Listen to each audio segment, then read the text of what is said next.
Hi, I'm Charles with AniCap. This story begins as Haruka hides near some goblins. The idiot blows his cover by stepping on the smallest twig ever, so the goblins chase after him.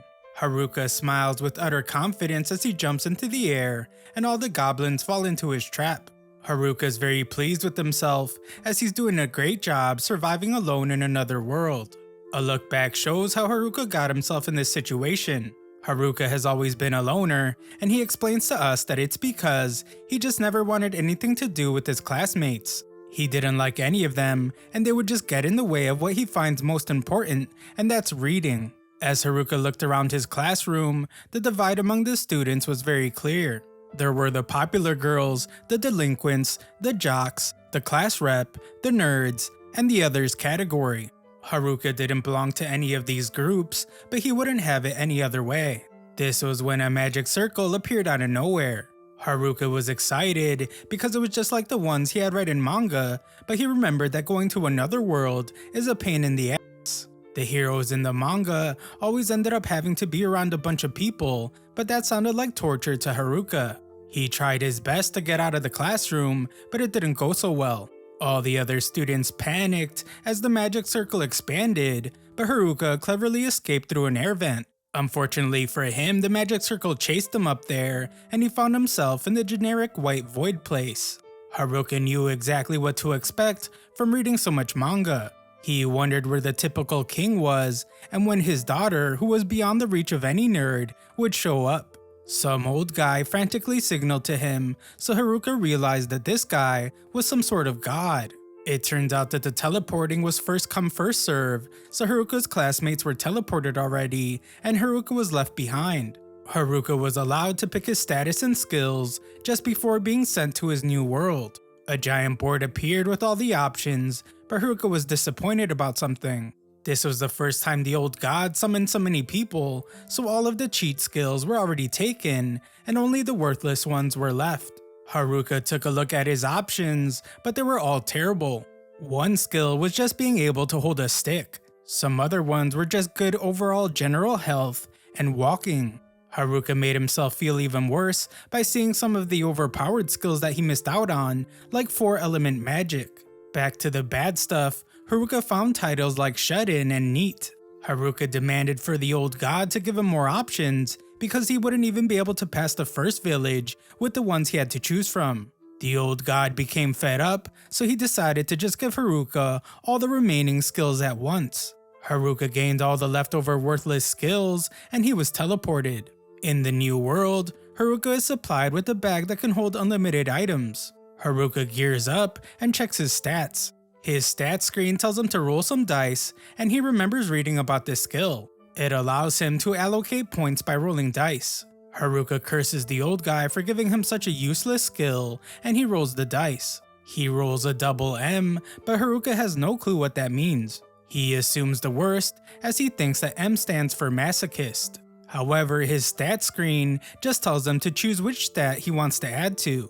Haruka doesn't think that raw stats will help him survive with his terrible abilities, so he chooses to put the points into luck. His strategy is to completely ignore a balanced build, and instead he will just max out luck. Just then, Haruka realizes that the M stood for max because his luck stat is now maxed out. Haruka is surprised when he notices that he has 2 extra skills in the sea of useless abilities. He assumes that it's because he was summoned alone. Haruka's loner title means that he's a loner with no friends, and he cannot form a party. His servitude skill allows him to command others, and it was given to him because of his loner status. That's pretty cool, but it also means that Haruka has to say goodbye to his dreams of having a harem. Haruka wonders where all his classmates are, but it doesn't matter because he can't party with them anyway. Haruka decides to just begin his journey, and he wants to start by securing a base of operation. It's pretty hard to see through the forest, so Haruka is worried about a monster showing up. He wonders if he has a skill that could be useful, but the only one that comes to mind is the skill that allows him to doze off. Haruka tries on the contact lenses he has in his bag and finds that it's actually super useful. It allows him to see a bunch of extra stuff, and he finds that it grants him the appraisal skill. This leads to Haruka finding an edible mushroom that draws out latent abilities. His bottomless bag lets him take as many as he wants, so he apologizes to it for thinking it was useless earlier. Haruka chugs down some water, but he hears something in the distance. This sound leads him to a cave, and he prays that he doesn't find a monster. Haruka's bag came with a bunch of camping stuff, so he decides to make this cave his base. He uses temperature magic to light some twigs on fire, and determines that the leftover skills are actually pretty useful. Haruka checks his stats again, and finds that his temperature magic leveled up, which unlocks fire magic. Haruka worries about what he will do if a monster appears because he can only smack it with a stick right now, but he just ends up falling asleep. The next day, Haruka wakes to find that everything is okay. He has items that repel monsters, and his shut-in title protects his living space. Haruka can now use fire magic to start fires, so he cooks himself some breakfast. He had some beef jerky in his bag, and he had some of the mushrooms he found the day before. The food is delicious, so Haruka's very grateful for his villager starter bag. It's more than just a villager bag though, so Haruka thinks it's more like a bag for a survivalist. Haruka heads out to find more food for later, but he knows that the main concern right now is how to protect himself from monsters. Just then, Haruka finds the last thing he wanted to see, 2 goblins. They are small fry monsters, but their stats are higher than expected. Haruka wonders if he can even win, but he realizes that it doesn't matter because he will have to learn to deal with monsters one way or another. Unfortunately, Haruka doesn't think that his stick will do much. Haruka does have a skill called wrapping, which allows him to wrap all sorts of things with magic and grants various effects. This seems to make his stick stronger, so Haruka is determined to surpass everyone, even without any cheat skills. Haruka begins his first attack ever, and he brutally beats down on the first unsuspecting goblin. The second one tries to attack him, but its moves are pretty lame, and Haruka easily dodges them. Haruka somehow knows how to use a new power, and he eliminates the second goblin. Afterwards, Haruka is pleased after winning his first battle, and he heads back to base. He brought back one of the clubs that the goblin used, but he determines that his stick is still better. Haruka is excited to find that he leveled up, and all his stats more than doubled. His cane mastery leveled up as well, which is strange because he just swung his stick around a few times. Haruka got magic infusion as well, which probably came from him enchanting his stick with magic. His calisthenics went up as well because Haruka has never missed a morning exercise. Haruka is exaggerating quite a bit though, as he has only been in this new world for 2 days. Later, Haruka is tired of eating mushrooms already. He would rather eat meat, but he knows that he would be scolded by the class rep for being ungrateful. With his meal done, Haruka decides to try out enhancing himself. This magic infusion enhances his physical and magical defenses. Haruka's appraisal skill has also reached level 2, but he wonders why it's showing a bunch of question marks on all his stuff.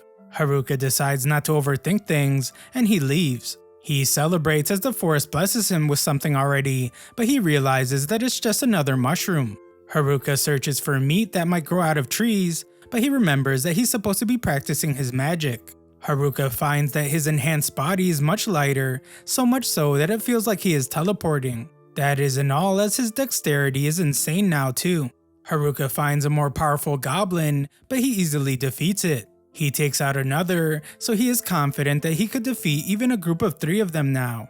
Haruka actually runs into a group of 3 goblins, but he's a coward, and he decides that he has had enough fighting for the day. Haruka recaps his day, which consisted of his goblin battle and magic studying at night. On day 5, Haruka succeeded in defeating a goblin with a single strike, and he decorated his base with some fancy stuff he made with magic. Haruka is once again pretty pleased, as his life in this new world is starting to come together. That night, Haruka chases a meaty rabbit as he's desperate to eat some meat. Just then, Haruka detects a presence, and he instantly determines that it's not a goblin. It turns out to be his classmates, but Haruka is disappointed to see that it's the delinquents. Haruka would rather not get involved with them, but he senses that another group is in the other direction. His clairvoyance skill allows him to see who it is, but he's horrified to see that it's the popular girls. The jocks are also rapidly approaching. The nerds are nearby too, but after talking to them from time to time in his old world, Haruka would rather take a pass on seeing them. That just leaves the class rep and her friends. Haruka knows that it would be best if he had some friends in this harsh world, and he has known the class rep since grade school. Haruka decides to at least say hello, but he stops himself. He realizes that he feels really free and isolated right now. He can live the way he wants without anyone butting in, and he wouldn't exchange that for anything. Haruka makes his final decision, which is to conquer this new world all alone. Thanks for watching my recap. Subscribe to the channel for more videos.